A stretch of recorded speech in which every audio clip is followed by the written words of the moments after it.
Hello students, I hope you like my videos. If you like my videos please like share and subscribe. आज हम लोग class 11 NCERT solution relation and function exercise 2.1 discuss करने जा रहे हैं. थोड़ा सा इंट्रोडक्शन ले लेते हैं कि रिलेशन फंक्शन है क्या. बेसिकली देखिए, ये एक ऐसा चैप्टर है जो मुश्किल नहीं है, आसान है, लेकिन स्टूडेंट समझने के बावजूद भी उन्हें ऐसा ही लगता है कि ये चैप्टर हमें नहीं समझ में आया. तो कोशिश करिए कि आप अपने माइंड से पहले तो ये नेगेटिविटी निकाल दीजिए कि आपको ये चैप्टर नहीं आता. आपको ये चैप्टर आता है, सिर्फ इसमें प्रैक्टिस करने के लिए ज्यादा क्वेश्चन ना होने की वजह से आप इस पे कमांड नहीं लगा पाते हैं. तो देखिए, कुछ कंसेप्ट्स हम लोग डिस्कस कर लेते हैं. पहले ये देख लेते हैं कि रिलेशन फंक्शन सेट से क्यों रिलेटेड है, यानी इसके बिल्कुल बाद ये चैप्टर क्यों कराया गया. थोड़ा सा लिंक है इसके बीच में, देख लेते हैं किस तरीके से ये लिंक है. सबसे पहले सेट को याद करते हैं. सेट क्या होता है? Set is basically a well defined collection of an object. This is a well defined collection of an object. And set जो है वो इस नोटेशन में आपके पास दिखाया जाता है. करली ब्रैकेट्स हैं आपके पास. इन करली ब्रैकेट्स में आपको शो करा जाता है, क्योंकि अगर किसी से भी पूछा जाए कि नेचुरल नंबर्स का एक सेट बताइए जो लेस देन 10 तक हो, तो सभी का आंसर यूनिवर्सली, जिनको नेचुरल नंबर के बारे में नॉलेज है, वो आपको यही आंसर देंगे 1 2 3 4 5 6 7 8 9. अगर हम पूछे वॉवल का एक कलेक्शन बता दीजिए तो vowel is also well defined. अगर हम इंडिया की बात करें तो AEIOU. अगर हम फ्रांस की बात करें तो वॉवल में वहां H और Y और ऐड हो जाते हैं. तो देखिए, बेसिकली सेट को सबसे पहले समझना जरूरी था. तो सेट क्या हो गया? It's a well defined collection. सबको पता है कि सेट की नोटेशन है, और यहां पर जो आपके पास आंसर्स हैं जो अंदर आपने लिखे हैं, these are known as elements of the set. Set से ही एक वर्ड आया जो इस चैप्टर की पहली एक्सरसाइज है, कार्टेशियन प्रोडक्ट. आपने जब सेट चैप्टर पढ़ा तो आपने दो सेट को सब्ट्रैक्ट कैसे करते हैं ये पढ़ा, यानी सब्ट्रैक्शन किस तरीके से करा जाता है ये पढ़ा. क्योंकि अगर आपने ए में से सेट बी को माइनस करना है तो बेसिकली उसका ये मतलब होता था कि ए सेट में से ए और बी के कॉमन एलिमेंट को आप माइनस कर दीजिए. यूनियन आप लोगों ने सेट का पढ़ा, लेकिन कोई भी चीज आपने ऐसी नहीं पढ़ी कि अगर एक सेट को दूसरे सेट से मल्टीप्लाई करना है यानी प्रोडक्ट करना है तो किस तरीके से करा जाएगा. तो इस चैप्टर की फर्स्ट एक्सरसाइज में आपको यही सिखाया गया है कि दो सेट्स का अगर आपको प्रोडक्ट करना है, that product is known as basically Cartesian product. तो बेसिकली कार्टेशियन प्रोडक्ट तब होगा ना जब आपको सेट क्लियर होगा. तो सेट क्लियर है. Set is a well defined collection of an object जिसका यूनिवर्सल आंसर है आपके पास. तो Cartesian product is nothing but आपके पास दो सेट्स के बीच में या तीन सेट के बीच में जो प्रोडक्ट है उसे हम कार्टेशियन प्रोडक्ट कहलाते हैं. और इसमें ऑर्डर बहुत मैटर करता है कार्टेशियन प्रोडक्ट में. यानी आपने ए का प्रोडक्ट बी के साथ किया है, यानी सेट ए का प्रोडक्ट बी के साथ किया है और बी का ए के साथ किया है. These two sets are different. These two Cartesian products are different. देखिए, जैसे कि ए एक सेट है जिसके अंदर एलिमेंट है a, E और बी एक सेट है 1 2 3. अगर आप a क्रॉस b करते हैं, यानी a का b के साथ कार्टेशियन प्रोडक्ट करते हैं, तो ऑर्डर बहुत मैटर करता है. इसलिए आप फर्स्ट एलिमेंट इसका पिक करेंगे, बाकी इन दोनों प्रोडक्ट का मतलब ये नहीं है कि आपने एक्चुअल मल्टीप्लीकेशन करना है. This is the form of product. अगर आपने प्रोडक्ट करना है तो इसका फर्स्ट एलिमेंट लीजिए, इसे इसके फर्स्ट, सेकेंड और थर्ड एलिमेंट के साथ कंबाइन कीजिए. तो A1 A2 A3 ये आपके पास तीन एलिमेंट बन गए. फिर दोबारा इसका एक एलिमेंट लीजिए, उसे इन दोनों के एलिमेंट से प्रोडक्ट करने का मतलब है E1 E2 E3. तो A क्रॉस B के नंबर ऑफ एलिमेंट्स हो गए 1 2 3 4 5 6. यानी आप देखिए, ए सेट में कितने एलिमेंट थे 2 और बी सेट में कितने एलिमेंट थे 3, और ए क्रॉस बी में नंबर ऑफ एलिमेंट्स कितने होंगे 6. This is the element for A cross B and this is the element for set A and 1 2 3 are element of B. If it is a B cross A तो आपके पास क्या होगा, B का order पहले आएगा. B matter करता है पहले. तो 1 E 1 A 1 E then 2 A 2 E then 3 A 3 E. तो देखिए, जो B क्रॉस A है वो A क्रॉस B से बिल्कुल डिफरेंट है, क्योंकि A 1 और 1 A. आप खुद ही बताइए, अगर मैं आपको 1 5 प्लॉट करने के लिए कहें और 5 1 प्लॉट करने को कहें तो इनकी प्लॉटिंग डिफरेंट है. तो इसी तरीके से A क्रॉस B में जो ऑर्डर्ड पेयर आए हैं, these are known as ordered pair. These ordered pair are totally different from these ordered pair. We cannot say that A cross B is always equal to B cross A. In some situation it can be when A set is equal to B set. Now relation क्या है? अब आपको set clear हो गया. set क्या है? set के product को कार्टेशियन प्रोडक्ट कहते हैं, ये भी क्लियर हो गया. तो इसी से स्टूडेंट रिलेशन और फंक्शन का जो है बर्थ हुआ है. तो रिलेशन बेसिकली क्या होता है, वो कार्टेशियन प्रोडक्ट का सब सेट होता है, या इक्वल टू कार्टेशियन प्रोडक्ट भी हो सकता है. जो आपके पास ये ऑर्डर्ड पेयर गिवन है, इसमें से जो फर्स्ट एलिमेंट है आपके पास, ये x एलिमेंट से डिनोट करा जाता है. This is y element. अगर x और y किसी तरीके से रिलेटेड हो तो उन्हें हम रिलेशन के अंडर लिख सकते हैं। तो हमेशा जो रिलेशन होगा वो कार्टेशियन प्रोडक्ट में से कुछ ऑर्डर्ड पेयर को लेगा, लेकिन जरूरी ये है कि एक्स और वाई के बीच में कोई रिलेशन आपको डिफाइन होना चाहिए। तो क्लियर कि जो रिलेशन होता है इट्स अ सबसेट और equal to Cartesian product. Subset का मतलब थोड़ी नॉर्मल लैंग्वेज में हम लोग इसे लगा लेते हैं छोटा भाई। तो ठीक है, तो कार्टेशियन प्रोडक्ट जो है वो बड़ा भाई है और आर जो है रिलेशन जो है वो छोटा भाई है, या बराबर की एज का ब्रदर भी हो सकता है आपके पास।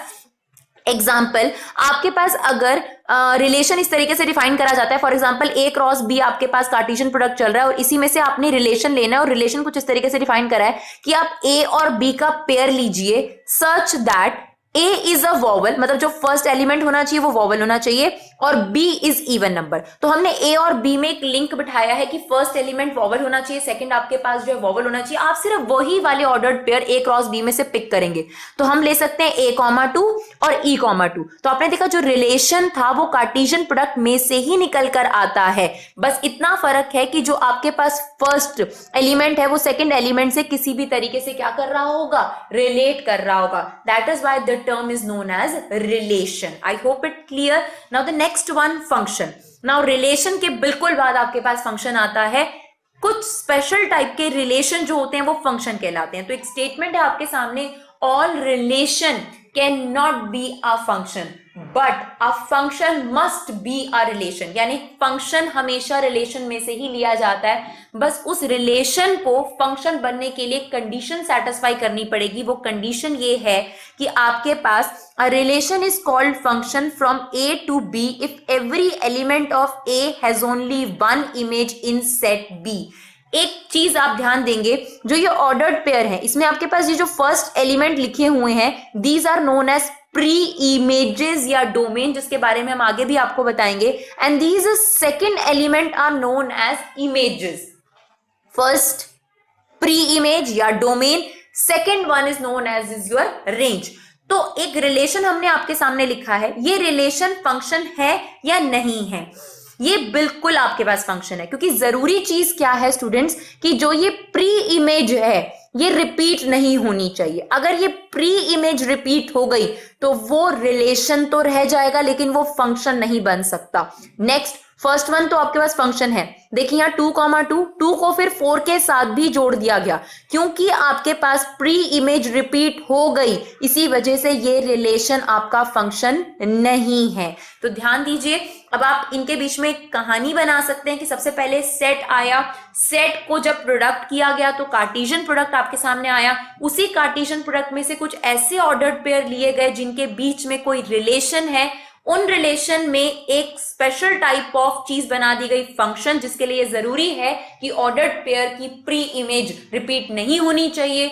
उस स्पेशल रिलेशन को हमने क्या बोल दिया, फंक्शन। आई होप आप लोगों को relation, function, set, Cartesian product in terminology के बारे में थोड़ा सा कंसेप्ट क्लियर हुआ हो। बाकी जैसे हम एक्सरसाइज करेंगे थोड़ा सा आपको और क्लैरिटी होगी। तो स्टूडेंट हम लोग देखते हैं एक्सरसाइज 2.1, आपके क्वेश्चन नंबर 1 को देखते हैं। If x plus 3 plus 1 comma y minus 2 by 3 equal to 5 by 3 1 by 3 find the values of x and y। अब आप देखिए, खुद आप ये बात सोच सकते हैं कि 5,3 कभी भी 3,5 के इक्वल नहीं हो सकता, वो 5,3 के ही इक्वल होगा। यानी जरूरी है कि फर्स्ट एलिमेंट से मैच करना चाहिए, सेकंड एलिमेंट से मैच करना चाहिए, तभी दो पेयर जो है वो इक्वल होते हैं। तो यहां पर आपको गिवन है ये स्टेटमेंट कि ये दोनों जो ऑर्डर्ड पेयर है वो इक्वल है। तो ऐसा तभी पॉसिबल है ना जब ये वाला जो फर्स्ट एलिमेंट है that should be equal to first element of the second ordered pair, और ये वाला जो एलिमेंट है वो 1/3 के इक्वल हो। इनसे आप क्रॉस मल्टीप्लाई करके x की वैल्यू निकाल रहे हैं 2, y की वैल्यू 1, जो कि आपसे क्वेश्चन में मांगी गई थी। ना क्वेश्चन नंबर 2 देखते हैं।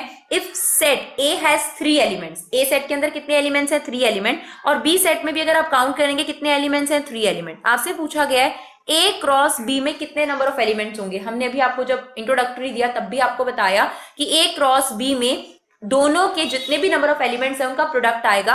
तो नंबर ऑफ ए कितने हैं आपके पास, 3 एलिमेंट, नंबर ऑफ बी है आपके पास 3 एलिमेंट, तो number of A cross B कितने एलिमेंट्स होंगे, 3 into 3 that is 9 elements. Now question number 3 देखते हैं। इफ जी आपको सेट गिवन है 7,8, एच आपको सेट गिवन है 5,4,2, आपको जी क्रॉस एच निकालना है और एच क्रॉस जी निकालना है। तो देखिए जी का प्रोडक्ट एच के साथ अगर आप निकालेंगे तो सबसे पहले जी के एलिमेंट आएंगे, यानी 7 7,4, 7,5, 7,4, 7,2, सिमिलरली 8,5, 8,4, 8,2। अगर आप h, g निकालेंगे तो that would be 5,7, 5,8, 4,7, 4,8, 2,7, 2,8, 7,5 is very different from 5,7।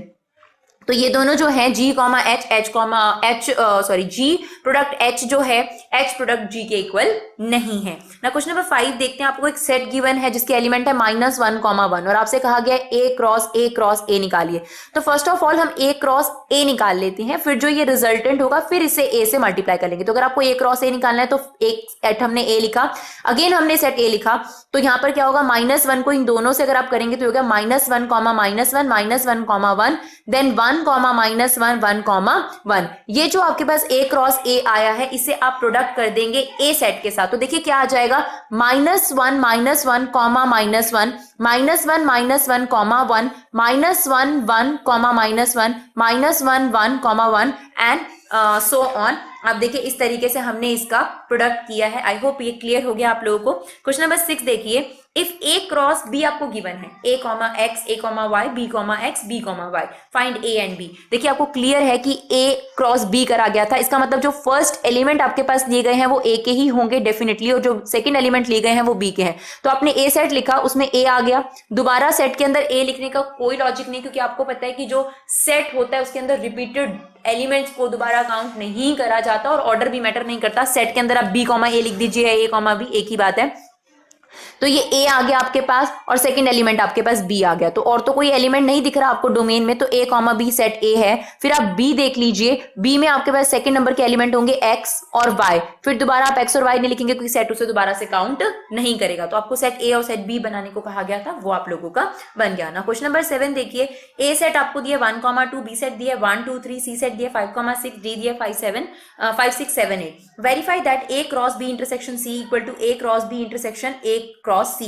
और आपको सेकंड पार्ट में ये प्रूव करने को कहा गया कि a cross c is a subset of b cross d, या कार्टेशियन प्रोडक्ट जो भी आप कहना चाहें। तो आपने फर्स्ट पार्ट की सबसे पहले लेफ्ट हैंड साइड ली which is a cross b intersection c। तो हमने a को एज इट इज छोड़ा। अगर आप b और c में कुछ कॉमन देखने की कोशिश कर रहे हैं, there is nothing common. Intersection means common, तो फाई, या तो आप फाई का सिंबल लगा सकते हैं या आप खाली ब्रैकेट एम्प्टी ब्रैकेट छोड़ सकते हैं, is one of the same thing. तो अगर हम एक सेट का इसके साथ कार्टेशियन प्रोडक्ट करने की कोशिश करेंगे तो यहाँ तो कोई एलिमेंट ही नहीं है। कई स्टूडेंट क्या करते हैं, 0 लिख देते हैं, वो खाली सेट नहीं होता, वो तो एक एलिमेंट हो गया उसके अंदर। एम्प्टी सेट का मतलब है कि कोई एलिमेंट ही नहीं है। जब यहाँ पर कोई एलिमेंट ही नहीं है तो हम a का उसके साथ कार्टेशियन प्रोडक्ट कैसे निकाल सकते हैं। तो एक तरीके से आप ये समझ लीजिए जैसे किसी नंबर को हम 0 से मल्टीप्लाई करते हैं तो द रिजल्टेड इज 0। तो अगर आपने 5 का a सेट के साथ क्रॉस करने की कोशिश करी तो रिजल्टेड इज 5, बिकॉज यहाँ पर कार्टेशियन प्रोडक्ट पॉसिबल है ही नहीं ना। राइट हैंड साइड में आपके पास गिवन था a क्रॉस b। तो सबसे पहले हमने a cross b, a Cartesian b निकाला। तो ये क्या होगा, 1, 1, 1, 2, 1, 3, 2, 1, 2, 2, 2, 3। देन इंटरसेक्शन निकालना है a क्रॉस c के साथ। तो पहले a क्रॉस c निकाला विच इज 1, 5, 1, 6, 2, 5, 2, 6। अगर हम इन दोनों में कुछ कॉमन देखने की कोशिश कर रहे हैं तो there is nothing is common, that means resultant is 5। Now your left hand side is equal to right hand side. तब आपको सेकंड पार्ट में क्या प्रूव करना है कि a cross c is a subset of b cross d। तो पहले a cross c निकाल लेते, जो कि हमने निकाला भी हुआ है 1, 5, 1, 6, 2, 5, 2, 6। तो हमने कार्टेशियन प्रोडक्ट निकाल लिया a क्रॉस c। इसी तरीके से हमने b क्रॉस d भी निकाल लिया। अब देखिए सबसेट का मतलब होता है छोटा ब्रदर। तो छोटे ब्रदर में क्या होगा, बड़े ब्रदर के फीचर्स तो होंगे ही होंगे, बस बड़े ब्रदर में थोड़े से ज्यादा फीचर्स होंगे। तो कुछ इस तरीके से आप याद रख सकते हैं स्टूडेंट, थोड़ी सिंपल सी चीजें बनाकर।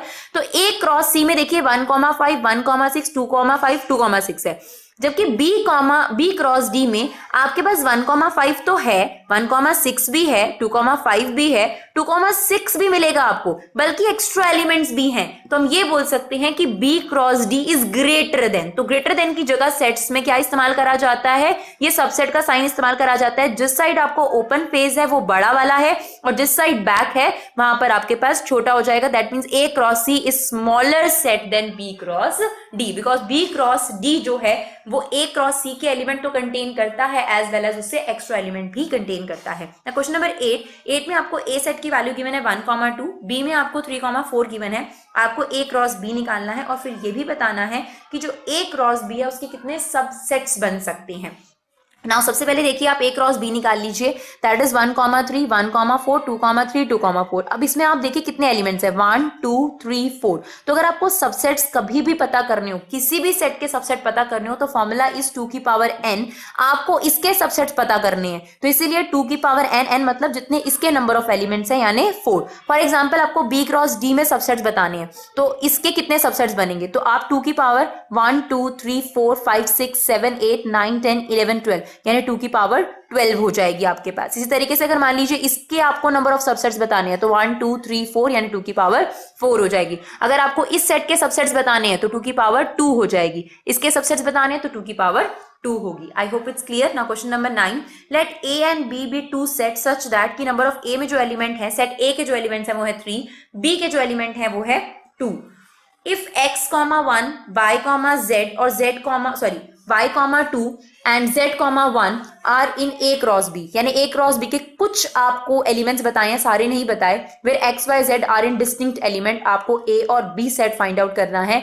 तो A सेट क्या होगा स्टूडेंट, जो इसमें फर्स्ट नंबर पे गिवन है वो x के एलिमेंट होंगे, A के एलिमेंट होंगे, that means x, y, z, और B के कितने एलिमेंट होंगे, 1, 2, 1 दोबारा नहीं लिखेंगे, और आपको क्लियरली मेंशन था कि A सेट में 3 एलिमेंट है और B सेट में आपके पास 2 एलिमेंट है, तो आपका सेट A और सेट B जो है वो फाइंड आउट हो गया।